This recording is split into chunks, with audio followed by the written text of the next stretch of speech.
பா இன்னைக்கு சிக்கனா மட்டனா? பசங்களா அப்பா நீ கறி எடுக்கலடா. பா என்னப்பா? பா இன்னைக்கு ஞாயிற்றுக்கிழமைப்பா, கவுச்சு சாப்பிட்டே அவனு போனாங்க. அப்பாவுக்கு போட வேண்டிய சேலரி இன்னும் போடல. இந்த ஒரு தடவை அட்ஜஸ்ட் பண்ணிங்க, அடுத்த தடவை கண்டிப்பா நான் வாங்கி தரேன். அண்ணா நம்ம சாப்பிட்றதே ஞாயிற்றுக்கிழமை ஒரு நாள் தான் நான்வெஜ். இப்போ அது கூட இல்லை. தங்கச்சி நீ தான் காசு சேர்த்து வச்சுக்கிறியா? அட நீ வேறண்ணே, என்கிட்ட ₹1 இல்லை. எனக்கு வேற இப்போ நான்வெஜ் சாப்பிடணும் போல இருக்கு. சரி அப்பா என்ன செஞ்சு வச்சுக்கிறாரு? சாம்பார்னு நினைக்கிறேன். சரி இன்னைக்கு நீ கறி சோறு கண்டிப்பா சாப்பிடுவ. எப்படிண்ணே?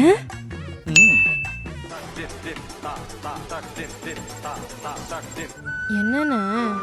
மா இந்த வீடியோ பார்த்து கறி சோறா நினைச்சு கொஞ்சம் சாப்பிடுமா. சரி. இந்த போறப்பு தான் நல்லா ருசிச்சு சாப்பிட கிடைச்சது.